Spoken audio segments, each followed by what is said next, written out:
അൽഹംദുലില്ലാഹ് സ്വലാത്തു വസ്സലാമു അലാ റസൂലില്ലാഹ് വഅലാ ആലിഹി വഅസ്ഹാബിഹി അജ്മഈൻ അമ്മാ ബഅദ്. അല്ലാഹു സുബ്ഹാനഹു വ തആല ബനൂ ഇസ്രായേലുകാർക്ക് നൽകിയ അനുഗ്രഹങ്ങൾ വിവരിക്കുന്ന ആയത്തുകളിലാണ് നമ്മളുള്ളത്.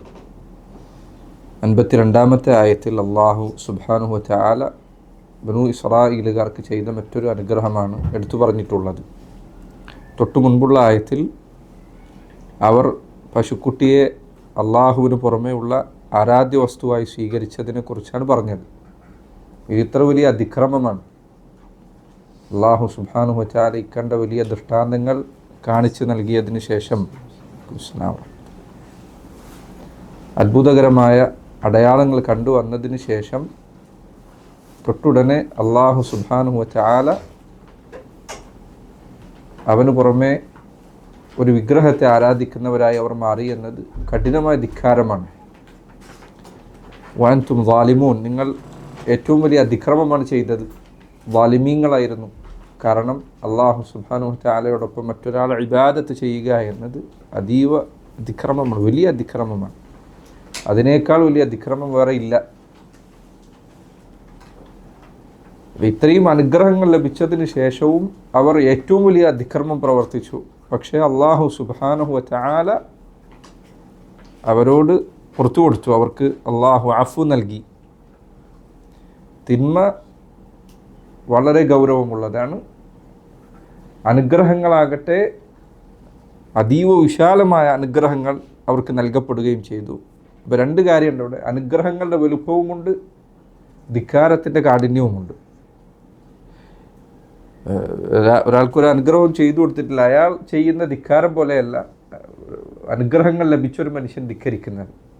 ധാരാളം അനുഗ്രഹങ്ങൾ ലഭിച്ച ഒരാൾ, അതും അനുഗ്രഹത്തിൻ്റെ വേളയിൽ അള്ളാഹു സുബ്ഹാനഹു വ തആല മൂസാ നബി അലൈഹി സ്വലാത്തു വസ്സലാമിന് കിതാബ് അവതരിപ്പിച്ച വേളയിലാണ് അവർ ഏറ്റവും വലിയ ധിക്കാരം പ്രവർത്തിച്ചത്.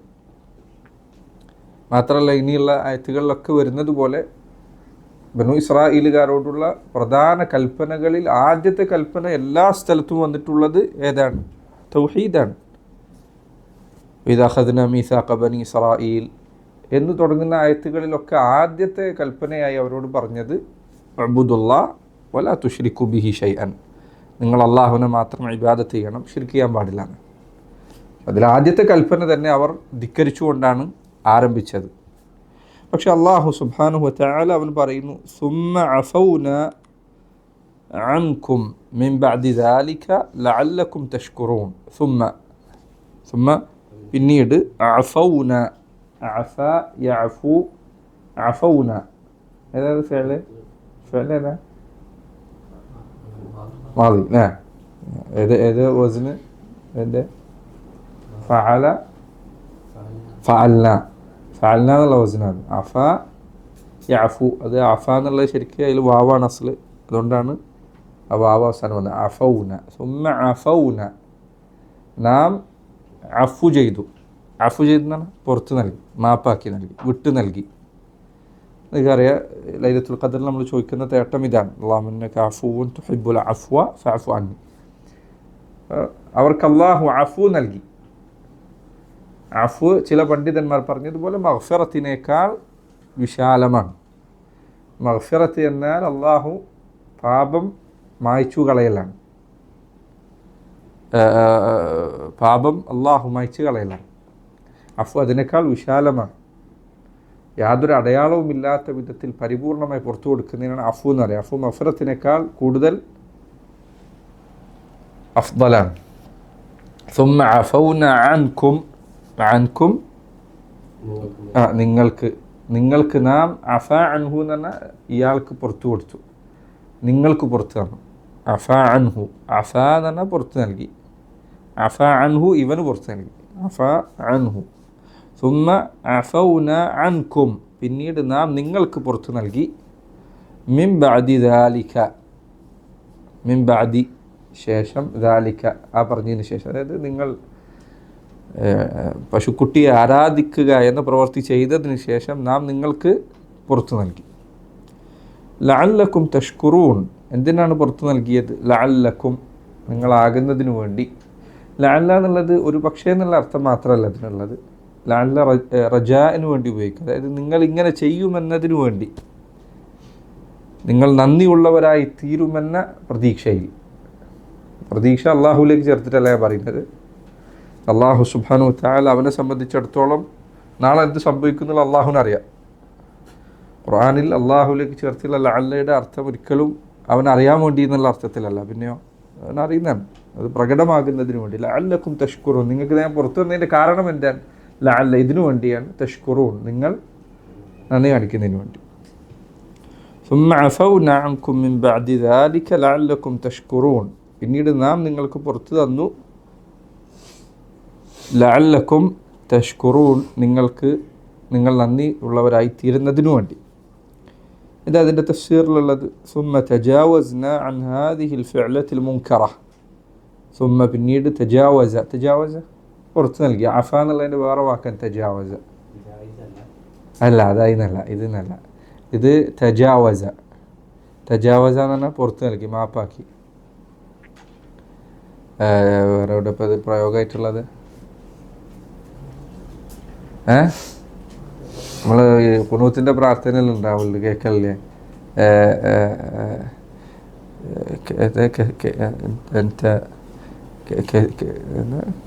കബീർ തജാവുസ് എന്നോ ഖുനൂത്തിൻ്റെ പ്രാർത്ഥന ചിലപ്പോൾ ഇവിടെ ഇമാമിങ്ങൾ ചൊല്ലുന്ന പ്രാർത്ഥന. തജാവുസ് എന്ന് പറഞ്ഞാൽ പുറത്തു നൽകി, വിട്ടു നൽകുക, മാപ്പാക്കുക,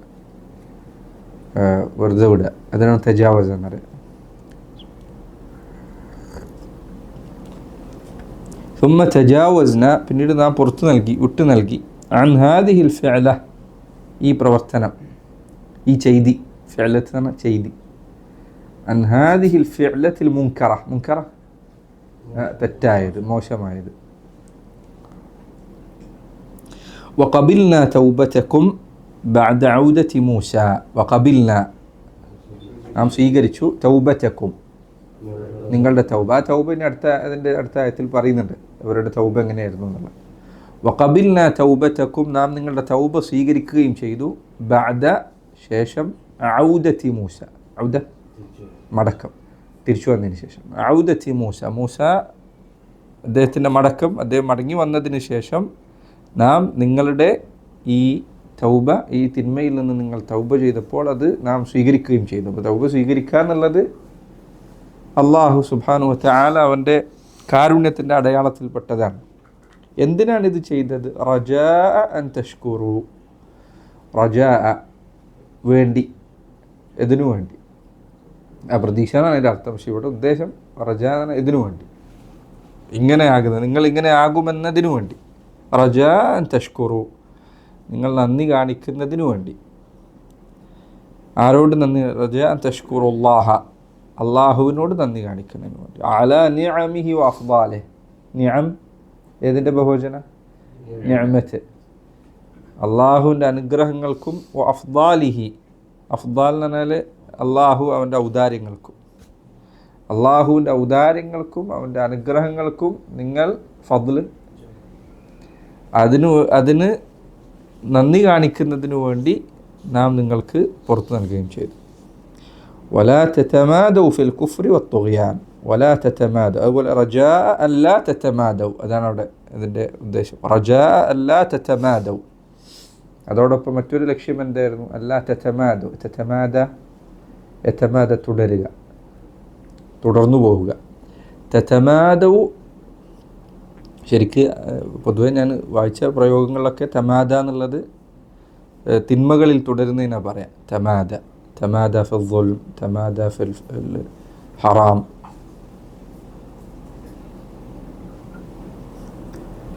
വലാ തതമാദൗ ഫിൽ കുഫർ, നിങ്ങൾ കുഫറിലും. തുഗ്യാൻ അതിക്രമം, അതിരുവിട്ട അതിക്രമത്തിനാണ് തുഗ്യാൻ എന്നറിയാം.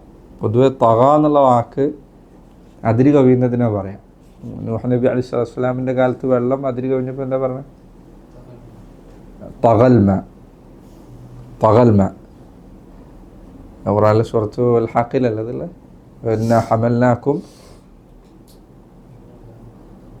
ഇന്ന ലമ്മ തഗൽ മാഉ ഹമൽനാക്കും ഫിൽ ജാരി. തഗ എന്ന് പറഞ്ഞാൽ ശരിക്കും അതിര് കവിയുന്നതിനാണ്, അങ്ങേറ്റ അതിര് വിട്ടുന്നത്. അതിനോട് താകൂത്തിനാ പേര് കിട്ടിയത്. കേവലം ധിക്കാരികളല്ല താകൂത്തുകൾ. താകൂത്തിന് ധിക്കരിക്കുന്നതിലും അതിര് കവിഞ്ഞ ആൾക്കാർ അവരാണ് താകൂത്ത്. അപ്പോൾ ഇതാണ് ആ ആയത്തിൻ്റെ തഫ്സീറിൽ പറഞ്ഞിട്ടുള്ളത്. ഇവിടെ പറഞ്ഞതുപോലെ സുമ്മ അഫൗന, അഫു എന്ന് പറഞ്ഞാൽ മഗ്ഫിറത്ത് എന്നത് കൊണ്ട് ഉദ്ദേശം തിന്മ മറച്ചു പിടിക്കലാണ്. ആളുകളെ കാണിക്കാതെ, പരലോകത്തെ ആൾക്കാരെ കാണിക്കില്ല, ജനങ്ങൾ കാണാത്ത വിധത്തിൽ മറച്ചു പിടിക്കും. ദുനിയാവിലും മറച്ചു പിടിക്കും. അള്ളാഹു സുബ്ഹാനഹു വ തആല ദുനിയാവിലും തിന്മകൾ മറ്റുള്ളവരിൽ നിന്ന് മറച്ചു പിടിക്കുക, ആഖിറത്തിലും തിന്മ മറച്ചു പിടിക്കുക. ഇതാണ് മഗ്ഫിറത്ത് കൊണ്ട് ഉദ്ദേശം.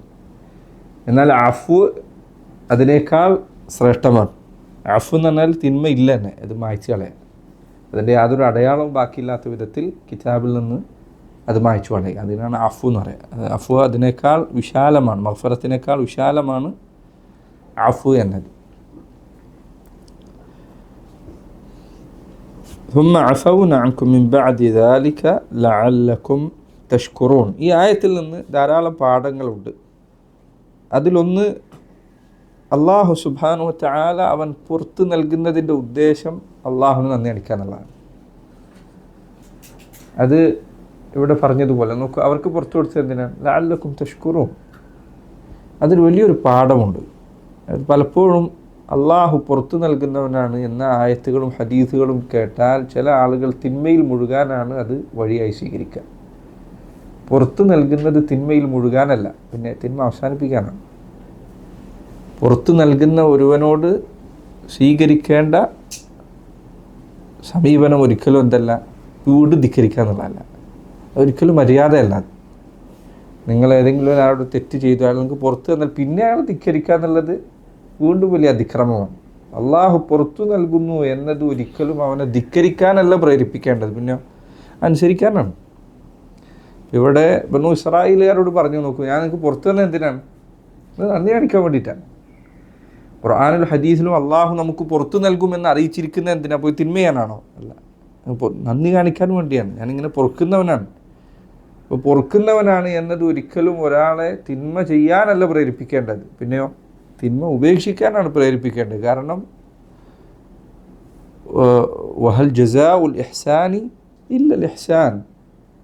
ഒരാൾ ഇങ്ങോട്ട് നന്മയിൽ വർത്തിക്കുന്നു എന്നത് തിരിച്ച് നന്മ ചെയ്യാനാണ് പ്രേരിപ്പിക്കേണ്ടത്, ധിക്കാരം കാണിക്കാനല്ല. എത്ര തവണയായി പുറത്തു നൽകുന്നു എന്നത് വീണ്ടും ആ തിന്മയിലേക്ക് പോകാനാണോ കാരണമാകേണ്ടത്? അല്ല, ഇത്രയും തവണ ചെയ്ത് അള്ളാഹ് പുറത്തു തരുന്നു, പിന്നെ ഞാൻ എങ്ങനെ ഇതിലേക്ക് പോവാം? അങ്ങനെയാണ് ചിന്തിക്കേണ്ടത്. ആളുകൾക്ക് പലപ്പോഴും തിന്മകൾ പുറത്തു നൽകുമെന്ന ഹദീസുകൾ കേൾക്കുമ്പോൾ പലപ്പോഴും ആളുകൾക്ക് എന്താ സംഭവിക്കുക? തിന്മ ചെയ്യാനുള്ള കാരണമായി മാറുകയാണ് ചെയ്യാറുള്ളത്. ഇബ്നുൽ ഖയ്യിം റഹിമഹുല്ലാഹ് അദ്ദേഹം എഴുതിയേക്കാണ്, ധാരാളം ആളുകൾ തിന്മയിൽ തുടരാനുള്ള കാരണം ചില ഹദീസുകൾ തെറ്റായി മനസ്സിലാക്കുന്നതാണ്. അഫുമായി ബന്ധപ്പെട്ട് വഅദിൻ്റെ ഹദീസുകൾ, നിങ്ങൾ വുളു എടുത്തിട്ട് പോയാൽ വുളു ചെയ്യുമ്പോൾ കയ്യിലുള്ള തിന്മകൾ പൊറുക്കും, കാലിലുള്ള തിന്മകൾ കൊഴിഞ്ഞു. ഈ ആമീൻ എന്ന് പറഞ്ഞാൽ നിസ്കാരത്തിൽ ഇമാമിനോടൊപ്പം ആമീൻ എന്ന് പറഞ്ഞാൽ മലക്കളോടൊപ്പം ആമീനായി ചേർന്ന് വന്നാൽ അവൻ്റെ തിന്മ പുറത്തിട്ടു. പിന്നെ അതേപോലെ തന്നെ അറഫാ നോമ്പ് എടുത്താൽ തിന്മ പുറത്തിട്ടു. ഇങ്ങനെയുള്ള അദ്ദേഹം പറഞ്ഞേക്കണം. ഞാൻ ഒരിക്കൽ ഒരാളുമായി സംസാരിച്ചപ്പോൾ അയാൾ പറഞ്ഞു, ഞാൻ എന്ത് ചെയ്യും, തോന്നുന്നതൊക്കെ ചെയ്യും, എന്നിട്ട് അറഫയിൽ നോമ്പ് എടുക്കും. അറഫാ നോമ്പ് എടുക്കുന്നു എന്നത് തിന്മ ചെയ്യാനാണ് അവനെ പ്രേരിപ്പിക്കുന്നത്. അള്ളാഹു സുബ്ഹാനഹു വ തആല നിൻ്റെ തിന്മ പൊറുക്കാനൊരു അവസരം ഒരുക്കി തന്നിരിക്കുന്നു എന്നത് കൂടുതൽ തിന്മ ചെയ്യാനല്ല നിന്നെ പ്രേരിപ്പിക്കുന്നത്. നന്ദിയോ മര്യാദയോ അല്ല, ഒരിക്കലും അതൊരു മര്യാദയല്ല. അള്ളാഹു പുറത്തു തരാൻ വാഗ്ദാനം നൽകുമ്പോൾ അത് തിന്മകൾക്കുള്ള വഴിയാക്കുക എന്നത് ഒരിക്കലും മര്യാദയിൽപ്പെട്ടതല്ല. മാത്രമല്ല അഫു ഇവിടെ ബനൂ ഇസ്രായേലുകാർക്ക് ചെയ്ത നിഅമത്തിൻ്റെ വലിയ നിഅമത്തുകളൊന്ന്. കാരണം കേവലം എന്തെങ്കിലും ഒരു തെറ്റല്ല പുറത്തു കൊടുത്തത്, പിന്നെ പുറത്ത് നൽകിയിട്ടുള്ളത് ശിർക്കാണ്. അത് അള്ളാഹു സുബ്ഹാനഹു വ തആലയുടെ പൊറുക്കലിൻ്റെ മഹത്വം ബോധ്യപ്പെടുത്തുന്ന കാര്യമാണ്. കാരണം സഹോദരങ്ങളെ, ശിർക്ക് എന്ന തിന്മ നിങ്ങളതിൻ്റെ ഹഖീഖ, അതിൻ്റെ യാഥാർത്ഥ്യത്തെക്കുറിച്ച് ചിന്തിച്ചിരുന്നെങ്കിൽ ദുനിയാവിൽ മനുഷ്യർക്കിടയിൽ സമാനമായത് സംഭവിച്ചിരുന്നെങ്കിൽ പുറത്തു കൊടുക്കില്ല. പുറത്തു കൊടുക്കാൻ സാധിക്കാത്ത തിന്മയാണ് ശിർക്ക് എന്നത്. മുൻപ് പലതവണ നമ്മൾ പറഞ്ഞിട്ടുള്ളത്, ശിർക്ക് എന്നത് തസ്വിയത്തുൽ ഖാലിഖി ബിൽ മഖ്ലൂഖ്, ഖാലിഖായ റബ്ബിനെ മഖ്ലൂഖിനോട് തുല്യതപ്പെടുത്തലാണ്. അള്ളാഹു സുബ്ഹാനഹു വ തആലയെ സൃഷ്ടിയോട് തുല്യപ്പെടുത്തലാണ്. നോക്കൂ, മനുഷ്യർക്കിടയിൽ പോലും അവർക്ക് ഹക്കായ ഒരു കാര്യം, അവർക്ക് മാത്രം ഹക്കായ ഒരു കാര്യം മറ്റുള്ളവർക്ക് പങ്ക് നൽകപ്പെട്ടാൽ അവർക്ക് പൊറുക്കാൻ ഭയങ്കര പ്രയാസമായിരിക്കും. ഭർത്താവിനെ സംബന്ധിച്ചിടത്തോളം അയാൾക്ക് മാത്രം ഭാര്യ നൽകേണ്ടത് അത് അയാൾക്ക് മാത്രം ഹക്കാണ്. അത് വേറൊരാൾക്ക് നൽകിയാൽ, ഭർത്താവിന് എത്ര ഇഷ്ടമുള്ള ആളാണെങ്കിൽ പോലും നൽകിയാൽ, ഭർത്താവിന് മാത്രം നൽകേണ്ട സ്ഥാനം ഒരാൾക്ക് നൽകിയാൽ അയാൾക്ക് അത് ഒരിക്കലും തൃപ്തികരമാവുകയില്ല. എന്തെല്ലാം നന്മ ഇതുവരെ ആ ഭാര്യ ചെയ്തിട്ടുണ്ട് എങ്കിൽ പോലും. നമുക്കത് ഹക്ക് സ്വന്തത്തിന് അവനവന് അർഹതപ്പെട്ട ഹക്കിൻ്റെ കാര്യത്തിലുള്ള അവസ്ഥയാണത്.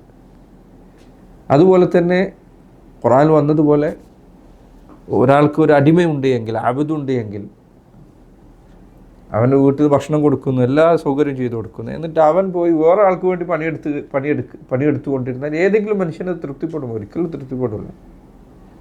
ഒരിക്കലും അത് തൃപ്തിപ്പെടില്ല. അവൻ്റെ കൽപ്പന അനുസരിക്കുക, വേറെ ആളെ വീട്ടിൽ പോയി പണിയെടുക്കുക, വേറെ ആൾക്ക് സൗകര്യങ്ങൾ ചെയ്യുക, അയാളോട് കൂറ് പുലർത്തുക, ആർക്കെങ്കിലും അത് ഇഷ്ടപ്പെടും? ഒരിക്കലുമില്ല. നിങ്ങളെ കമ്പനിയിൽ ജോലി എടുക്കുന്ന ആൾക്ക് നിങ്ങൾ ശമ്പളം കൊടുക്കുന്നു, നിങ്ങളെ കമ്പനിയിൽ അയാൾ ഒരു പണിയും ചെയ്തു തരുന്നില്ല,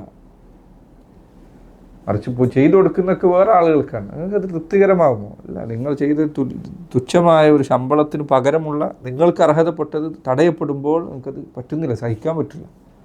ഇബ്നുൽ ഖയ്യിം അദ്ദേഹം പറഞ്ഞു, മനുഷ്യർക്ക് ഹക്ക് അവൻ്റെ അടുത്ത് നിന്ന് അവന് അർഹതപ്പെട്ട ഹക്ക് വേറൊരാൾ കൈപ്പറ്റിയാൽ ചില ആളുകൾക്ക് ഉറങ്ങാൻ പോലും സാധിക്കുകയില്ല. ഇപ്പോൾ ഉദാഹരണത്തിന് ചിലപ്പോൾ ചില മനുഷ്യന്മാരെ സംബന്ധിച്ചിടത്തോളം ഒരു കടയിൽ നിന്ന് സാധനം വാങ്ങിച്ചു, സാധാരണ എല്ലായിടത്തും 10 രൂപ കൊടുക്കേണ്ടത് ഇവൻ്റെ അടുത്ത് നിന്ന് 100 രൂപ വാങ്ങിച്ചു എന്ന് വിചാരിക്കുക. എന്തായിരിക്കും അവൻ്റെ പ്രയാസം? കാരണം അവൻ്റെ ഹക്കാണ് 90 രൂപ. അത് വേറൊരാൾ അവൻ്റെ അർഹതപ്പെട്ട ഒരു കാര്യം വേറൊരാൾ കൈപ്പറ്റി എന്നത് മനുഷ്യന് ഭയങ്കര പ്രയാസം തന്നെ. ഹക്ക് ഏറ്റവും പ്രയാസമുള്ള കാര്യമാണ്. അള്ളാഹു സുബ്ഹാനഹു വ തആലയാകട്ടെ അവൻ്റെ ഹക്ക് സൃഷ്ടികളുടെ ഹക്ക് പോലെയല്ല, അവൻ സൃഷ്ടാവാണ്. അവനെല്ലാ അനുഗ്രഹങ്ങളും ചെയ്യുക, എന്നിട്ടത് വേറൊരാൾക്ക് ചേർത്തി പറയാം. അള്ളാഹുവിനെ പോലെ സൃഷ്ടികളെ ആക്കുക എന്നത് അതിഗുരുതരമായ തിന്മയാണ്. അത് ഒരിക്കലും എന്താ പറയുക, ചിന്തിച്ചാൽ അതിൻ്റെ ശനാഅത്ത്, അതിൻ്റെ വൃത്തികേട് വിവരിച്ചാൽ അവസാനിക്കില്ല. ശിർക്ക് എന്നത് നിങ്ങൾ ചിന്തിക്കുന്നതിനനുസരിച്ച് മനസ്സിലാവും അതിൻ്റെ ഗൗരവം എന്തുകൊണ്ടാണ് ഇങ്ങനെ ആയത് എന്ന്. ചിലർ പറഞ്ഞതുപോലെ ഒരാൾ അള്ളാഹു സുബ്ഹാനഹു വ തആല അവൻ സൃഷ്ടാവാണ്, നിങ്ങൾ സൃഷ്ടികളാണ്. ശരി, ഒരു മനുഷ്യൻ അവൻ്റെ വീട്ടിൽ പണിയെടുക്കുന്ന വേലക്കാരനോ മറ്റോ ഉണ്ട് എന്ന് വിചാരിക്കുക. ആ വേലക്കാരനെ ആരെങ്കിലും മുതലാളിയുടെ അതേ നിലവാരത്തിലേക്ക് ഉയർത്തിയാൽ, അല്ലെങ്കിൽ മുതലാളിയെ വേലക്കാരൻ്റെ നിലവാരത്തിലേക്ക് താഴ്ത്തിയാൽ എങ്ങനെ അയാൾക്ക് സഹിക്കാൻ പറ്റും? അവൻ്റെ അടിമയുടെ നിലവാരത്തിലേക്ക് ഉടമസ്ഥനെ താഴ്ത്തിയാൽ, ഒരു കമ്പനിയുടെ ഓണറായിട്ട് നിൽക്കുന്ന ഒരാളെ കമ്പനിയിൽ അടിച്ചു വരുന്ന പണിക്ക് വന്ന ഒരാൾ അയാളുടെ അതേ നിലവാരത്തിൽ സ്വീകരിച്ചാൽ ആർക്കെങ്കിലും ഇഷ്ടപ്പെടുന്നത്? എങ്കിൽ ആകാശഭൂമികളെ പഠിച്ച റബ്ബിനെ ഒന്നിനും കഴിയാത്ത, യാതൊരു കഴിവുമില്ലാത്ത സൃഷ്ടിയോട് തുല്യതപ്പെടുത്തുക എന്ന് അതിനേക്കാൾ ഗുരുതരമാണ്. അത് എത്ര നിങ്ങൾ ചിന്തിച്ചാലും ഈ പറഞ്ഞ കാര്യം ഗൗരവം നിങ്ങൾക്ക് മനസ്സിലാക്കാൻ, അള്ളാഹു ആരാണ് എന്ന് നിങ്ങൾ തിരിച്ചറിയുകയും സൃഷ്ടി അതിൻ്റെ വിലയില്ലായ്മ എത്രയാണെന്ന് നമുക്ക് ബോധ്യപ്പെടുകയും ചെയ്തതിന് ശേഷം ഈ പറഞ്ഞ മുഖാറന, ഈ പറഞ്ഞ താരതമ്യപ്പെടുത്തൽ, ഈ ഒരു സദൃശ്യപ്പെടുത്തൽ, അതിൻ്റെ ഗൗരവം എന്താണ് എന്ന് നമുക്ക് ബോധ്യപ്പെടുന്നു. അള്ളാഹുവിനാണ് എല്ലാ ഹക്കുമുള്ളത്. അവനാണ് പഠിച്ചത്, അവനാണ് നിർമ്മിച്ചത്, അവനാണ് ഉപജീവനം നൽകിയത്, അവനാണ് അനുഗ്രഹങ്ങൾ നൽകിയത്, അവനാണ് നിന്നെയും നീ ഏതെങ്കിലും ഒരു മുശ്രിക്ക് അവൻ വേറൊന്നിനെ ആരാധിക്കുന്നുണ്ടെങ്കിൽ അതിനെയും ഒക്കെ പഠിച്ചത് അള്ളാഹുവാണ്. യാതൊരു കഴിവുമില്ലാത്ത ഈ വസ്തുവിനെ ഭക്ഷണം കഴിക്കുകയും വെള്ളം കുടിക്കുകയും മൂത്രമൊഴിക്കുകയും അണവിസർജനം നടത്തുകയും കറക്കുമുള്ള മറ്റ് മനുഷ്യന് വേണ്ട എന്തൊക്കെ കാര്യങ്ങളുണ്ടോ ഇതൊക്കെ സംഭവിക്കുകയും ചെയ്യുന്ന, രോഗബാധിതനാവുകയും ക്ഷീണിക്കുകയും തളരുകയും ഉറങ്ങുകയും ഒക്കെ ചെയ്യുന്ന സൃഷ്ടിയെ എല്ലാ ശക്തിയുമുള്ള, എല്ലാ കഴിവുമുള്ള, ഒരിക്കലും ഉറങ്ങാത്ത, മയക്കം പോലും ബാധിക്കാത്ത, എന്നും ജീവിച്ചിരിക്കുന്ന, ഖയ്യൂമായ, സർവ്വതിനെ നിയന്ത്രിക്കുന്ന ഖാലിഖായ റബ്ബ് അവനുമായി താരതമ്യപ്പെടുത്താന്ന് പറഞ്ഞാൽ അള്ളാഹു ഇവനെ പോലെയാണ് എന്നോ അല്ലെങ്കിൽ ഇവൻ അള്ളാഹുവിനെ പോലെയാണ് എന്നോ ഒരാൾ പറഞ്ഞാൽ എത്ര ഗൗരവമുള്ള കാര്യമാണ്.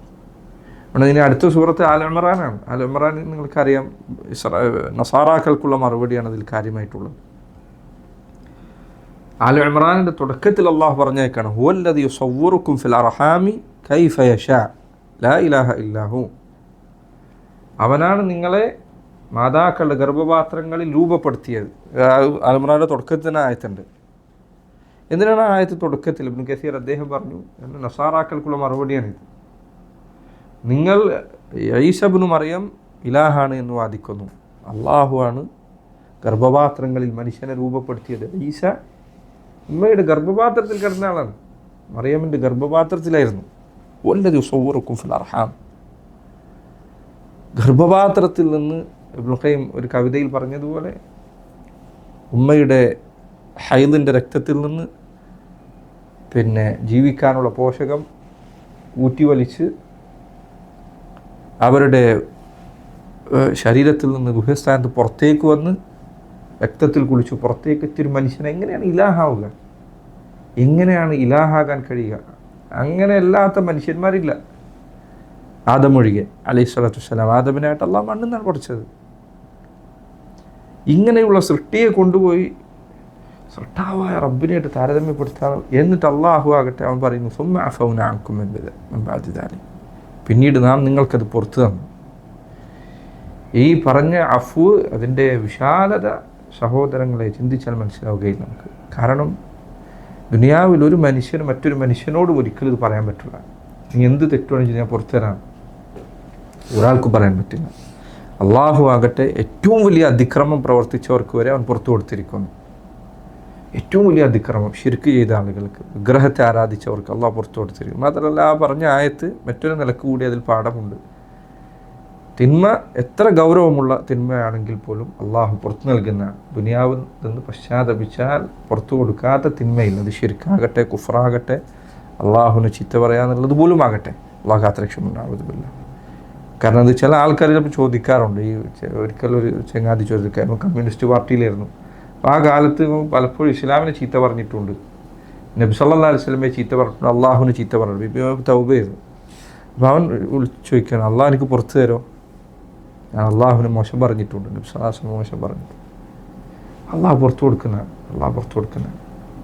തിന്മ എത്ര ഗൗരവമുള്ളത് അള്ളാഹു പുറത്തു കൊടുക്കുന്നതാണ്. ഇത് റബ്ബ് മാത്രമേ എവിടെ പുറത്തു കൊടുക്കും? ദുനിയാവിൽ നിന്ന് ഇസ്തിഗ്ഫാർ തേടിയാൽ പുറത്തു കൊടുക്കും. തൗബ ചെയ്താൽ പുറത്തു കൊടുക്കും. തൗബയുടെ ഷർത്ത് രണ്ടാലൊരു സമയത്തിന് മുൻപാവുക എന്നുള്ളതാണ്. ഒന്നല്ലെങ്കിൽ ഗർഗറത്തിൻ്റെ സമയം എത്തുന്നതിന് മുൻപാവാം, തൊണ്ടക്കുഴിയിൽ ആത്മാവ് എത്തുന്നതിന് മുൻപാവാം, അല്ലെങ്കിൽ സൂര്യൻ പടിഞ്ഞാറ് നിന്ന് ഉദിക്കുന്നതിന് മുൻപ്, അന്ത്യനാൾ സംഭവിക്കുന്നതിന് തൊട്ട് മുൻപാവാം. ഈ രണ്ട് കാര്യങ്ങൾക്ക് മുൻപ് തൗബയുടെ വാതിൽ തുറന്നിട്ടതാണ്. എന്ത് തിന്മ ഒരാൾ ചെയ്താൽ അള്ളാഹു പുറത്തു കൊടുക്കും. അള്ളാഹു പുറത്തു കൊടുക്കുന്നതാണ്. അതുകൊണ്ടാണ് ഒരാൾ മുർത്തദ്ദായി, നമുക്കറിയാം ഇസ്ലാമിൽ ഇപ്പോൾ നബി സല്ലല്ലാഹു അലൈഹി വസല്ലം ഒരാൾ ചീത്ത പറഞ്ഞു, ഇസ്ലാമിക രാജ്യത്താണെങ്കിൽ അയാൾ വധശിക്ഷ നടപ്പിലാക്കും. അള്ളാഹുവിൻ്റെ റസൂലിനെ ചീത്ത പറഞ്ഞാൽ സല്ലല്ലാഹു അലൈഹി വസല്ലം, അപ്പോൾ അയാളുടെ വധശിക്ഷ നടപ്പിലാക്കും എന്തായാലും. അയാൾ തൗബ ചെയ്താൽ പോലും, ധാരാളം പണ്ഡിതന്മാർ അയാൾ തൗബ ചെയ്താൽ പോലും അയാൾ ശിക്ഷ നടപ്പിലാക്കും. അയാളെ വധിക്കുന്നതാണ് തൗബ ചെയ്താൽ പോലും. പക്ഷേ തൗബ അള്ളാഹുവിൻ്റെ അടുക്കൽ സ്വീകരിക്കും. ഹദ് ഇവിടെ നടപ്പിലായാൽ പോലും, ഇവിടെ ശിക്ഷ നടപ്പിലായാൽ പോലും അള്ളാഹുവിൻ്റെ അടുക്കൽ അയാളുടെ തൗബ സ്വീകരിക്കുന്ന, പരലോകത്തേക്ക് അയാൾക്കത് തിന്മയായി രേഖപ്പെടുത്തപ്പെടുന്നു. ഈ ആയത്ത് ഈ അർത്ഥത്തിൽ അള്ളാഹു സുബ്ഹാനഹു വ തആല അവൻ്റെ അഫുവിൻ്റെ വിശാലത, അള്ളാഹുവിൻ്റെ പൊറുക്കലിൻ്റെ വിശാലത ഓർമ്മപ്പെടുത്തുന്ന ആയത്തിൽപ്പെട്ടതാണ്.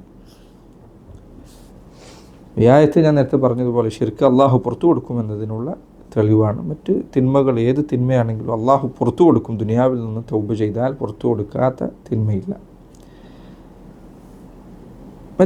മറ്റൊരു പാഠം ഈ ആയത്തിലുള്ളത്, സഹോദരങ്ങളെ നിങ്ങൾ ചിന്തിച്ചു നോക്കൂ. ഒരു മനുഷ്യനെ സംബന്ധിച്ചിടത്തോളം അവൻ്റെ ജീവിതം ഈ പറഞ്ഞ രണ്ട് കാര്യങ്ങൾക്കിടയിലാണ്. ആ ആയത്തിൻ്റെ ആരംഭത്തിൽ പറഞ്ഞതും ആ ആയത്തിൻ്റെ അവസാനത്തിൽ പറഞ്ഞതും. ഈ രണ്ട് കാര്യങ്ങൾക്കിടയിലാണ് ഒരു മനുഷ്യൻ്റെ ഹയാത്ത്. ഒന്ന് അഫ്വു തേടലും, രണ്ട് അള്ളാഹ് ശുക്ർ ചെയ്യലും. ഇതിന് രണ്ടും ഇടയിലാണ് ഹയാത്തുള്ളത്. മനുഷ്യൻ ഏതൊരു ദിവസം നേരം പുലർന്നാലും ഏതൊരു ദിവസം ജീവിച്ചാൽ ഈ രണ്ടിനും ഇടയിലാണ് അവൻ്റെ ജീവിതമുള്ളത്. ആ ആയത്ത് ഭയങ്കര അജീബായത്താണ്. കാരണം മനുഷ്യൻ്റെ ഹയാത്ത് ഇതിന് രണ്ടിനും ഇടയിലാണ്. സുമ്മ അഫൗന അൻകും, ഞങ്ങൾക്ക് പുറത്തു തന്നു, ലഅല്ലക്കും തഷ്കുറൂൻ, നിങ്ങൾ നന്ദി കാണിക്കാൻ വേണ്ടി. മനുഷ്യനെ സംബന്ധിച്ചിടത്തോളം അവൻ ഈ രണ്ടിനും ഇടയിലാണ്.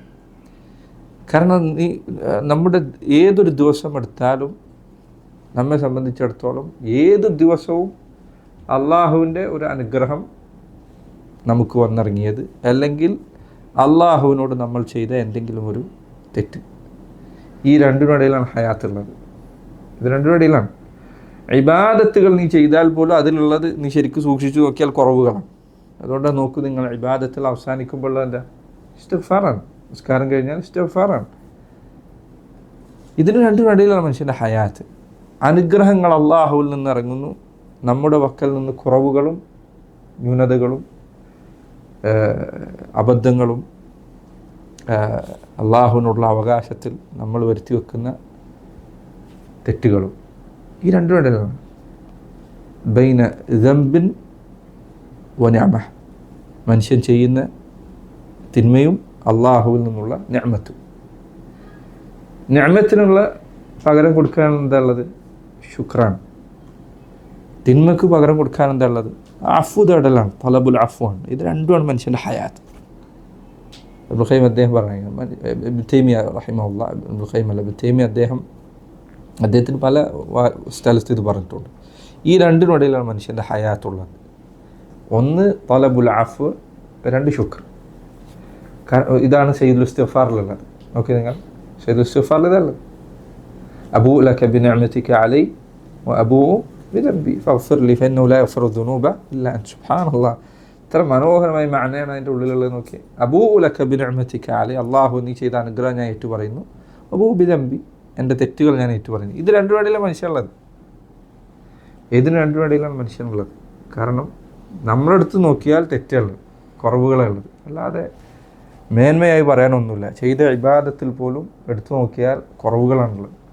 കാരണം അള്ളാഹുവിന് അർഹമായ രൂപത്തിൽ ഒരിക്കലും മനുഷ്യനെ ഇബാദത്ത് ചെയ്യാൻ പറ്റില്ല. എങ്ങനെയെല്ലാം അവൻ പരിപൂർണത വരുത്താൻ ശ്രമിച്ചാലും ഇബാദത്ത് ഒരിക്കലും അള്ളാഹുവിൻ്റെ നിഅമത്തിന് തുല്യമാവുകയില്ല. എങ്ങനെ പോയാലും കുറവാണുള്ളത്. എന്നാൽ അള്ളാഹുവിൻ്റെ പക്കൽ നിന്നുള്ളതോ അനുഗ്രഹങ്ങളാണ് വന്നുകൊണ്ടിരിക്കുന്നത്. വരുന്നത് മുഴുവൻ അനുഗ്രഹമാണ്. അനുഗ്രഹങ്ങൾ ഇറങ്ങിക്കൊണ്ടേയിരിക്കുന്നു. തിന്മകൾ നമ്മുടെ പക്കൽ നിന്ന് നമ്മൾ ചെയ്തുകൊണ്ടേയിരിക്കുന്നു. ഇതിന് രണ്ടിടയിലും മനുഷ്യൻ്റെ ഹയാത്തുള്ളത്. ഇതല്ലാതെ വേറൊന്നുമില്ല. തിന്മകൾക്ക് ഇസ്തിഗ്ഫാറും നന്മകൾക്ക് ശുക്റും. ഏത് രണ്ടുമാകട്ടെ അള്ളാഹുവിൻ്റെ ഫദ്ലാണ്. മനുഷ്യൻ ഇസ്തിഗ്ഫാർ തേടിയ അള്ളാഹുവിൻ്റെ തൗഫീഖാണ്. നിഅമത്തുകൾ അതിന് നന്ദി കാണിച്ചാൽ അതും അള്ളാഹുവിൻ്റെ തൗഫീഖാണ്. ഇത് രണ്ടും ഇടയില്ല മനുഷ്യൻ്റെ ഹയാത്ത്. ഇത് രണ്ടും അല്ലാതെ വേറൊന്നുമില്ല നമുക്ക്. ഇത് രണ്ടും അല്ലാതെ ഒരു മനുഷ്യനെ സംബന്ധിച്ചിടത്തോളം വേറൊന്നുമില്ല. അതുകൊണ്ട് നിങ്ങൾ ഹയാത്ത് എടുത്തു നോക്കിയാൽ ഇതാണ് ചുരുക്കം. നന്മ എന്ന് പറഞ്ഞ് എന്ത് ഒരു കാര്യം ചെയ്താലും അതൊക്കെ. അതുകൊണ്ടാണ് ഒരിക്കൽ ഹസനുൽ ബസ്രിയാണെന്നാണ് എൻ്റെ ഓർമ്മ, അദ്ദേഹത്തോടോ മറ്റോ ആരോടോ സലഫുകളിൽപ്പെട്ട ചില ആളുകളോട് ഒരിക്കൽ കൈഫ അസ്ബഹത്ത്, നമ്മൾ ആൾക്കാർ കൈഫൽ ഹാൽ നോക്കില്ല, അതേപോലെ കൈഫ അസ്ബഹത്ത്.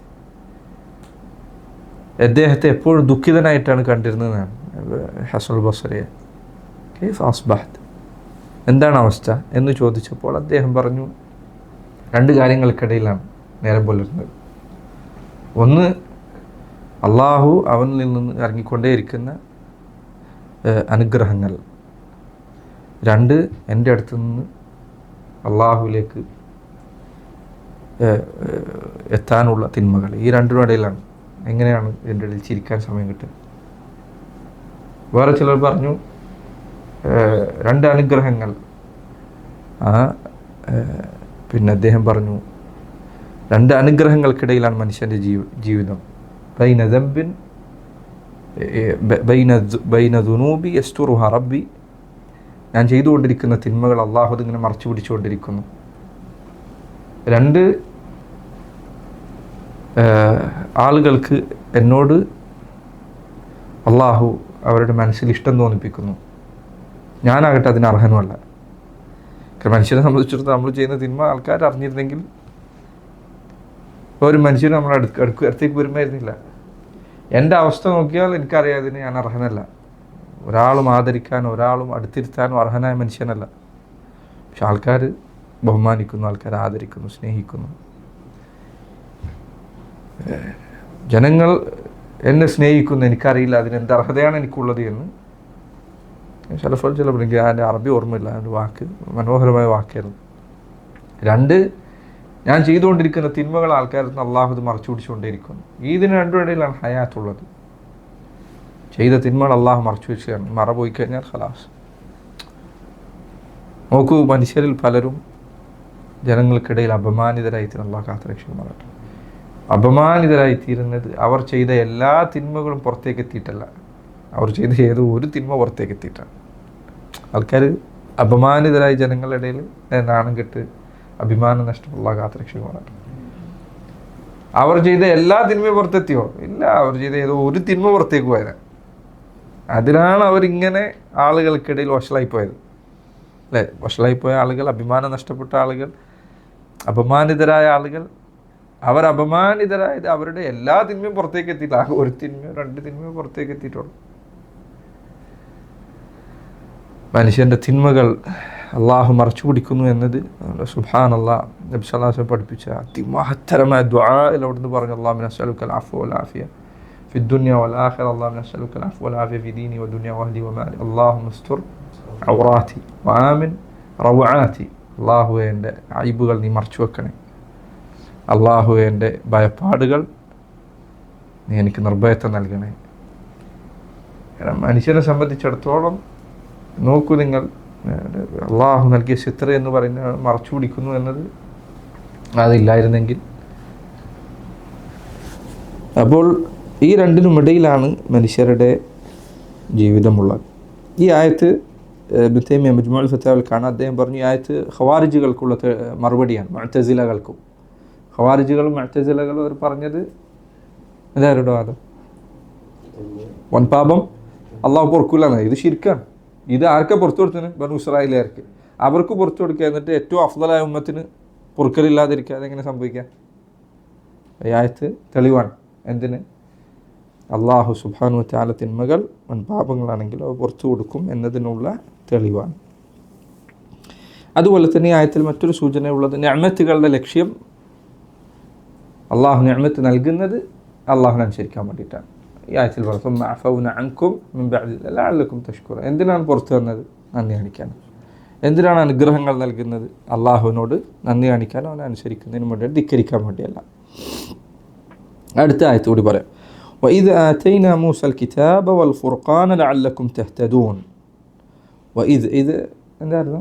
അടുത്ത കാര്യം നിങ്ങൾ ഓർക്കുക. ഈ ഒരു കാര്യം കൂടി നിങ്ങൾ ഓർത്തു നോക്കൂ. വഇദ് ആതൈന, അഅതൈന നാം നൽകിയപ്പോൾ, വഇദ് ആതൈന മൂസ ആർക്ക് നൽകിയപ്പോൾ? മൂസാക്ക് നൽകിയപ്പോൾ അലൈഹിസ്സലാം, അൽ കിതാബ കിതാബ് നൽകിയപ്പോൾ. വഇദ് ആതൈന മൂസ അൽ കിതാബ്, നാം മൂസക്ക് കിതാബ് നൽകിയപ്പോൾ. ഏത് കിതാബ്? തൗറാത്ത്. ഏതാ? തൗറാത്ത്. ഖുർത്തുബി അദ്ദേഹം പറഞ്ഞ മുഫസ്സിരീങ്ങൾക്ക് ഇടയിൽ ഇജ്മാ ഉണ്ട്, ഇത് കിതാബ് കൊണ്ട് ഉദ്ദേശം തൗറാത്താണ് എന്നത്. പ്രത്യേകിച്ചില്ല, ഈ ഇജ്മാ രേഖപ്പെടുത്തുന്നത് വിഷയം വളരെ നിസ്സാരമാണ്, പക്ഷേ എങ്കിൽ കൂടി അത് നമുക്കൊരു ഉറപ്പ് നൽകുന്ന കാര്യമാണ്. ഇജ്മാ ഉണ്ട് മുഫസ്സിരീങ്ങൾക്കിടയിൽ, ഇവിടെ കിതാബ് കൊണ്ട് ഉദ്ദേശം തൗറാത്താണ്. വഇദ് ആതൈനാ മൂസൽ കിതാബ വൽ ഫുർഖാൻ, അതോടൊപ്പം അദ്ദേഹത്തിന് നാം ഫുർഖാനും നൽകി. ഫുർഖാൻ എന്ന് പറഞ്ഞാൽ എനിക്കറിയാലേ, ഇത് ഫറഖന ബിക്കുമുൽ ബഹർ, തൊട്ടുകൊണ്ട് പറഞ്ഞു, ഫറഖ വേർതിരിക്കുന്നതാണ്, സത്യാസത്യങ്ങൾക്കിടയിൽ വേർതിരിക്കുന്നതിനാണ് ഫുർഖാൻ എന്ന് പറയുന്നത്. ഇൻഷാ അല്ലാഹ് അതിൻ്റെ തഫ്സീർ നമുക്ക് പിന്നീട് പറയാം. അപ്പം മൂസാക്ക് നാം കിതാബും നൽകി, ഫുർഖാനും നൽകി. ലഅല്ലക്കും തഹ്തദൂൻ, എന്തിനു വേണ്ടിയാണ്? ലഅല്ലക്കും തഷ്കുറൂൻ എന്ന് പറഞ്ഞതുപോലെ ലഅല്ലക്കും തഹ്തദൂൻ, നിങ്ങൾക്ക് ഹിദായത്ത് ലഭിക്കുന്നതിനു വേണ്ടി നാം മൂസാക്ക് കിതാബും ഫുർഖാനും നൽകി. ഇതിൻ്റെ തഫ്സീറുള്ള എന്താ? വദ്കുറു നിഅമതന അലൈക്കും. അർത്ഥം പറയണ്ടല്ലോ, ഞാൻ നിങ്ങൾക്കറിയാം, അതുപോലെ കുറേ തവണ പറഞ്ഞു. ഹീന അഅതൈന മൂസ, മൂസാക്ക് നാം നൽകിയപ്പോൾ, അൽ കിതാബ കിതാബ് നൽകിയപ്പോൾ, അൽ ഫാരിഖ ബൈനൽ ഹഖ് വൽ ബാത്തിൽ, ആ കിതാബ് എങ്ങനെയുള്ള കിതാബാണ്? അൽ ഫാരിഖ്, ഫാരിഖ് ഇസ്മു ഫാഇൽ അല്ലത്, വേർതിരിക്കുന്നത്. ബൈനൽ ഹഖ് വൽ ബാത്തിൽ, സത്യത്തിനും അസത്യത്തിനിടയിൽ വേർതിരിക്കുന്ന കിതാബ് മൂസാക്ക് നാം നൽകിയ വേളയിൽ നിങ്ങളോട് നാം ചെയ്ത അനുഗ്രഹം നിങ്ങൾ ഓർക്കുക. വഹുവ തൗറാത്തു, ഈ കിതാബ് ഏതാണ്? തൗറാത്ത്. ലികൈ തഹ്തദൂ മിനദ്ദലാല, എന്തിനു വേണ്ടിയാണ് ഇത് നാം നൽകിയത്? ലി കൈ, കൈ എന്ന് പറഞ്ഞാൽ വേണ്ടി, ഇതിനു വേണ്ടി. ലി കൈ തഹ്തദു, നിങ്ങൾ ഹിദായത്ത്, ഇഹ്തദ എന്ന് പറഞ്ഞാൽ സന്മാർഗം, സന്മാർഗത്തിലാകുന്നതിനു വേണ്ടി, സന്മാർഗം കണ്ടെത്തുന്നതിനു വേണ്ടി. ലികൈ തഹ്തദു മിൻ അദ്ദലാല, വഴികേടിൽ നിന്ന് നിങ്ങൾ സന്മാർഗം കണ്ടെത്തുന്നതിനു വേണ്ടി. അർത്ഥം അറിയാലോ. ഇത് അള്ളാഹു ചെയ്ത അടുത്ത അനുഗ്രഹമാണ്. മൂസാക്ക് നാം കിതാബ് നൽകി, ഫുർഖാൻ നൽകി, നിങ്ങൾക്ക് ഹിദായത്ത് കിട്ടുന്നതിനു വേണ്ടി.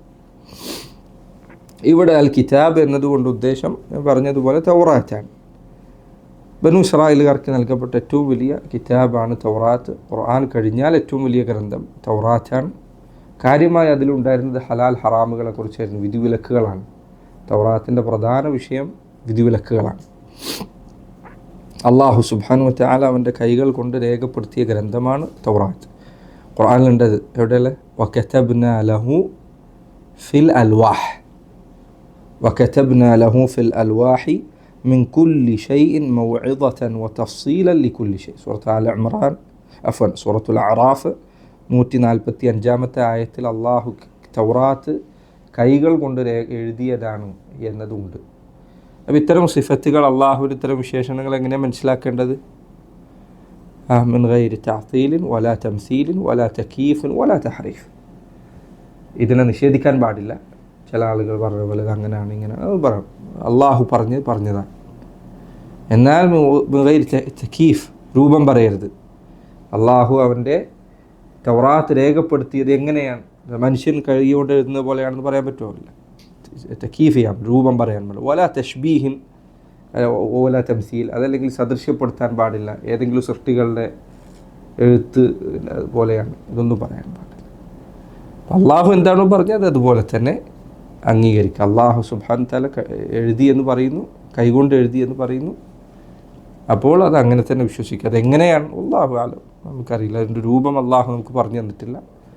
രേഖപ്പെടുത്തി എന്ന് പറഞ്ഞാൽ അങ്ങനെ തന്നെ വിശ്വസിക്കുക, അതല്ലാതെ അതിൽ. ശരി, ഇവിടെയാണ് അടുത്ത ഒരു ചർച്ച ഉള്ളത്. അതീന മൂസൽ കിതാബ വൽ ഫുർഖാൻ. തഫ്സീറിൽ നിന്ന് എന്താ മനസ്സിലാവുന്നത്? കിതാബിൻ്റെ വിശദീകരണമാണ് ഫുർഖാൻ. അതാണ് ധാരാളം പണ്ഡിതന്മാരുടെ തഫ്സീർ അതാണ്. ഫുർഖാൻ എന്ന് പറഞ്ഞാൽ തൗറാത്ത് തന്നെയാണ്. മൂസാക്ക് നാം കിതാബ് നൽകി. ആ കിതാബ് എങ്ങനെയുള്ള കിതാബായിരുന്നു? ഫുർഖാനായ കിതാബായിരുന്നു. എന്ന് പറഞ്ഞാൽ സത്യവും അസത്യവും വേർതിരിക്കുന്ന കിതാബായിരുന്നു. അപ്പോൾ കിതാബിൻ്റെ വിശേഷണമാണ് ഫുർഖാൻ. മൂസാക്ക് നാം കിതാബ് നൽകി. ആ കിതാബ് എങ്ങനെയുള്ളതാണ്? ഫുർഖാനാണ്. അപ്പോൾ കിതാബ് തന്നെയാണ് ഫുർഖാൻ എന്നതുകൊണ്ട് ഉദ്ദേശം എന്നതാണ് ബഹുഭൂരിപക്ഷം പണ്ഡിതന്മാരുടെയും തഫ്സീർ, ഭൂരിപക്ഷത്തിൻ്റെ ആൾക്കാരുടെയും തഫ്സീർ. അതാണ്. വേറൊരു അഭിപ്രായമുള്ളത് ഈ ആയത്തിൻ്റെ പശ്ചാത്തലം പരിഗണിച്ചുകൊണ്ടുള്ള തഫ്സീറാണ്. ആര് പറയുന്നത്?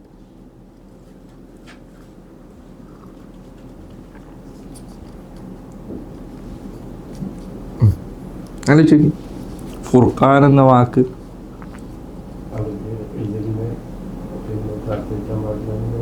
അല്ല, ഫുർഖാൻ എന്ന വാക്ക്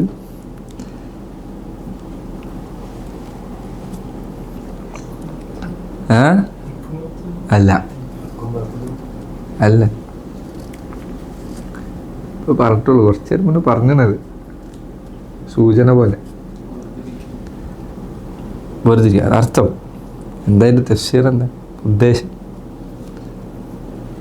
ഇപ്പോൾ പറഞ്ഞിട്ടു. കുറച്ച് നേരം മുന്നേ പറഞ്ഞത് ആയത്തുകളെ പശ്ചാത്തലം പരിഗണിച്ചിട്ട് കടൽ വളർത്തിയതാണ്. അതീന മൂസൽ കിതാബ് വൽ ഫുർഖാൻ. മൂസാക്ക് നാം നൽകിയത് ഫുർഖാനാണ്. ഈ ഫുർഖാൻ കടൽ പുലർത്തുന്ന സംഭവമാണ്. അതായത് കടൽ പുലർത്തുന്ന സംഭവം എന്നതല്ല അവിടെ ഉദ്ദേശം. അതായത് അവർ പറഞ്ഞു ഈ കടൽ പുലർത്തുക എന്നത് സംഭവിച്ചതിലൂടെ എന്തുണ്ടായി? ഹക്കും ബാത്തിലും വേർതിരിഞ്ഞു. കാരണം ബനു ഇസ്രായേലുകാർ ഹക്കിൻ്റെ ആളുകളാണ്, ഇവർ ബാത്തിലിൻ്റെ ആളുകളാണ് എന്നത് അതോടുകൂടി വ്യക്തമായി. അള്ളാഹു സുബ്ഹാനഹു വ തആല ഫുർഖാൻ എന്ന വാക്ക് പലപ്പോഴും ഇങ്ങനെയുള്ള സംഭവങ്ങളെ ഉദ്ദേശിച്ചുകൊണ്ട് ഉപയോഗിക്കാറുണ്ട്. അങ്ങനെ ഉപയോഗിച്ച ഏതെങ്കിലും ഒരു ഉദാഹരണം ആർക്കാ പറയാൻ പറ്റുക? ബദ്ർ യുദ്ധത്തെക്കുറിച്ച് അള്ളാഹു പറഞ്ഞത് യൗമൽ ഫുർഖാൻ, ഫുർഖാനിൻ്റെ ദിവസമായിരുന്നു അത്. കാരണം ബദ്രിൽ എന്ത് സംഭവിച്ചു? ഹക്കും ബാത്തിലും വേർതിരിഞ്ഞ് ഈ കൗമ് സത്യത്തിൻ്റെ ആൾക്കാരെ ജയിപ്പിക്കണേ എന്ന് പറഞ്ഞ് പ്രാർത്ഥിച്ചിട്ടാണ് അവിടുന്ന് പുറപ്പെട്ടത്. അതെ, സത്യത്തിൻ്റെ ആൾക്കാർ തന്നെ വിജയിക്കുകയും ചെയ്തു. ഇവരുടെ തലവന്മാരൊക്കെ മരിച്ചു, നശിച്ചുപോയി. അപ്പോൾ ഈ സമാനമായി ഇങ്ങനെയുള്ള വലിയ സംഭവങ്ങളെ അള്ളാഹു ഫുർഖാൻ എന്ന് വിശേഷിപ്പിക്കാറുണ്ട്. ഇപ്പോൾ മൂസാക്ക് നാം കിതാബ് നൽകി, ഫുർഖാൻ നൽകി എന്ന് പറഞ്ഞാൽ ഇവരെ നശിപ്പിച്ചുകൊണ്ട് സത്യവും അസത്യവും വേർതിരിയുന്ന ഒരു ദൃഷ്ടാന്തം നൽകി. മനസ്സിലായോ? രണ്ടാമത്തെ മൂന്നാമതൊരു തഫ്സീർ ഉള്ളത് ഇബ്നു തൈമിയ്യയും ഇബ്നുൽ ഖയ്യിം റഹിമഹുല്ലാഹ് അവരുടെ കിതാബുകളിലൊക്കെ വിവരിക്കപ്പെട്ട തഫ്സീറാണ്. അവർ പറഞ്ഞു ഈ പറഞ്ഞ രണ്ടുമല്ല, മറിച്ച് ഈ രണ്ടും അതോടൊപ്പം മറ്റു പലതും ഉൾക്കൊള്ളുന്നതാണ് ഫുർഖാൻ. അവർ പറഞ്ഞു തൗറാത്ത് ഫുർഖാനാണ്, കാരണം അത് സത്യവും അസത്യവും വേർതിരിച്ച് വിശദീകരിച്ച് നൽകുന്നുണ്ട്. സമുദ്രം പുലർത്തി എന്നത് ഫുർഖാനാണ്, കാരണം അത് ഹക്കിൻ്റെ ബാത്തിലിൻ്റെ അഹ്ലുകാരെ വേർതിരിച്ചിട്ടുണ്ട്. മൂസാ നബി അലൈഹി സ്വലാത്തു വസ്സലാമക്ക് നൽകപ്പെട്ട മറ്റു ദൃഷ്ടാന്തങ്ങൾ ഫുർഖാനാണ്, കാരണം അതും ഹക്കിനെയും ബാത്തിലിനെയും വേർതിരിക്കുന്നതാണ്. മൂസാ നബി അലൈഹി സ്വലാത്തു വസ്സലാമക്ക് നൽകപ്പെട്ട മറ്റു വഹി ഫുർഖാനാണ്, കാരണം അദ്ദേഹം ഇത് വിശദീകരിച്ചു കൊടുക്കുമ്പോൾ എന്താ സംഭവിക്കുന്നത്? സത്യവും അസത്യവും വേർതിരിയുകയാണ്. സത്യത്തെയും അസത്യത്തെയും വേർതിരിക്കുന്നതായി എന്തെല്ലാം അവർക്ക് നൽകപ്പെട്ടിട്ടുണ്ടോ അതെല്ലാം ഫുർഖാനാണ്. അതാണ് അല്ലാഹു അഅലം കുറച്ചുകൂടി വിശാലമായ തഫ്സീർ. ഖുർആനിലെ ആയത്തുകൾക്ക് ഏറ്റവും വിശാലമായ അർത്ഥം നൽകാൻ സാധിക്കുമെങ്കിൽ അതാണ് നൽകേണ്ടത്. ഇൻഷാ അല്ലാഹ് റസൂൽ തഫ്സീറിൽ പഠിക്കാനാണ്. ഖുർആനിലെ ആയത്തുകൾക്ക് ഒരൊറ്റ വാക്കിന് ഏറ്റവും വിശാലം, ഏറ്റവും വിശാലമായ എല്ലാത്തിനും ഉൾക്കൊള്ളുന്ന അർത്ഥം നൽകാൻ കഴിയുമെങ്കിൽ അതാണ് കൂടുതൽ അഫ്ദൽ, കാരണം അതാണ് കൂടുതൽ ആശയം അറിയിക്കുന്നത്. അപ്പോൾ കേവലം ഇത് തൗറാത്ത് മാത്രമാണ് എന്ന് പറയുന്നതിനപ്പുറം തൗറാത്ത് മാത്രമല്ല, തൗറാത്തും അതിൽ ഉൾപ്പെടും, സമുദ്രം പുലർന്നു എന്നത് ഉൾപ്പെടും, അദ്ദേഹത്തിൻ്റെ വടി, അദ്ദേഹത്തിന് നൽകപ്പെട്ട ആ വടി ഫുർഖാനാണ്. അതുപോലെ മറ്റു ദൃഷ്ടാന്തങ്ങൾ ഫുർഖാനാണ്. അദ്ദേഹത്തിന് നൽകപ്പെട്ട 9 ആയാത്ത് 9 ദൃഷ്ടാന്തങ്ങൾ അത് ഫുർഖാനാണ്. അദ്ദേഹം ഹക്ക് വിവരിച്ച് നൽകി എന്നത് ഫുർഖാൻ. മൂസാ നബി അലൈഹി വസ്സലാമിൻ്റെ വാക്കുകൾ നിങ്ങൾ എടുത്തു നോക്കിയാൽ, ഫിറഔനായിട്ടുള്ള സംസാരങ്ങൾ എടുത്തു നോക്കിയാൽ നമുക്ക് കാണാൻ പറ്റും. ഹക്കും ബാത്തിലും വേർതിരിക്കുന്ന വിധത്തിൽ അത്ര വിശദമായ വാക്കുകൾ അദ്ദേഹത്തിന് കാണാം. ഇതൊക്കെ ഫുർഖാനാണ്. മനസ്സിലായി പറഞ്ഞേ നമ്മുടെ തഫ്സീറിലുള്ളത് തൗറാത്താണ് എന്നാണ്. തഫ്സീർ മൈസറിലുള്ള കൗല് തൗറാത്താണ്. ബഹുഭൂരിപക്ഷ ആൾക്കാരുടെ കൗല് ഇബ്നുൽ ഖയ്യിം റഹിമഹുല്ലാഹ് അവർ ഈ പറഞ്ഞ തഫ്സീർ സ്വീകരിച്ചതായിരിക്കണം. ഇതല്ലാത്ത അഭിപ്രായങ്ങളുമുണ്ട്, ഇതാണ് ഇതിലെ പ്രധാനപ്പെട്ട അഭിപ്രായങ്ങളിലൊന്ന്. ശരി, അതുപോലെ തന്നെ ഖുർആനിൽ സൂറത്തുൽ ബഖറയിൽ തന്നെ ഫുർഖാൻ എന്ന് വേറെ സ്ഥലത്തു കൂടി വന്നിട്ടുണ്ട്. എവിടെയത്?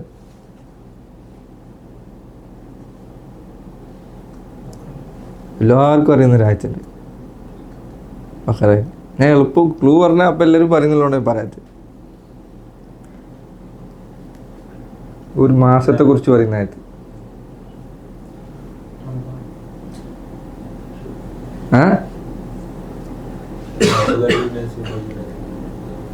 എവിടെ? ആയത്തേതാ? ഷഹ്റു റമദാൻ അല്ലദീ ഉൻസില ഫീഹിൽ ഖുർആനു ഹുദൽ ലിന്നാസി വബയ്യിനാത്തിൻ മിനൽ ഹുദാ വൽ ഫുർഖാൻ. ഈ സൂറത്തിൽ തന്നെ ഫുർഖാൻ എന്ന് ആരെ പറ്റി കൂടി പറഞ്ഞിട്ടുണ്ട്? ഖുർആനെ കുറിച്ച് കൂടി പറഞ്ഞിട്ടുണ്ട്. ഇപ്പോൾ തൗറാത്തിനെ കുറിച്ച് മാത്രമല്ല, ഖുർആനെ കുറിച്ച് ഫുർഖാൻ എന്ന് പറഞ്ഞിട്ടുണ്ട്. അതുപോലെ തന്നെ തബാറക്കല്ലദീ അൻസലൽ ഫുർഖാന അലാ അബ്ദിഹി, സൂറത്തുൽ ഫുർഖാൻ തുടങ്ങുന്നതിന് അങ്ങനെ. ശരി, ലഅല്ലക്കും തഹ്തദൂൻ, നിങ്ങൾ ഹിദായത്ത് നേടുന്നതിന് വേണ്ടി. ഇപ്പോൾ കിതാബ് അവതരിപ്പിക്കുന്നത് എന്തിനാണ്? ഹിദായത്ത് അന്വേഷിക്കുന്നതിന് വേണ്ടിയാണ്. അതിൽ കുറച്ച് മുൻപ് പറഞ്ഞ ആയത്തിലേക്കുള്ള ഒരു സൂചന കൂടിയുണ്ട്. അതെന്താണ്? ആദം നബി അലൈഹി സ്വലാത്തു വസ്സലാമിനെ സ്വർഗത്തു നിന്ന് പുറത്തേക്ക് ആക്കിയപ്പോൾ അദ്ദേഹത്തോട് പറഞ്ഞിട്ടുണ്ട്, എന്ത്? നിങ്ങൾക്ക് എൻ്റെ പക്കൽ നിന്നുള്ള ഹിദായത്ത് വന്നെത്തുമ്പോൾ നിങ്ങളത് സ്വീകരിക്കണം. അപ്പോൾ അതിലേക്കുള്ള ഒരു ചെറിയ സൂചന ഇവിടെ ഉണ്ട്. കാരണം ആ ഹിദായത്തിൻ്റെ ഭാഗമായിരുന്നു മൂസാ നബി അലൈഹി സ്വലാത്തു വസ്സലാമക്ക് നൽകപ്പെട്ട കിതാബ്. അപ്പോൾ അത് അവിടെ ഒരു സൂചന ഉണ്ട്. ഷഹ്റു റമദാൻ എന്ന ആയത്തിലും ആ സൂചനയുണ്ട്. കാരണം എവിടുന്ന് ഇത് തുടങ്ങിയത്? മനുഷ്യരുടെ പടപ്പ് മുതലാണ്. പടപ്പിൻ്റെ തുടക്കത്തിൽ അള്ളാഹു പറഞ്ഞ എന്താണ്? നിങ്ങൾക്ക് എൻ്റെ പക്കൽ നിന്ന് സന്ദേശം വന്നെത്തും. ആ സന്ദേശത്തിൻ്റെ ഭാഗമായിരുന്നു മൂസാ നബി അലൈഹി സ്വലാത്തു വസ്സലാമക്ക് നൽകപ്പെട്ട തൗറാത്ത്. അതുപോലെ തന്നെ നബി സല്ലല്ലാഹു അലൈഹി വസല്ലമക്ക് നൽകപ്പെട്ട ഖുർആനും. وهذا والله أعلم. صلى الله وسلم وبارك على نبينا محمد وعلى آله وصحبه وسلم.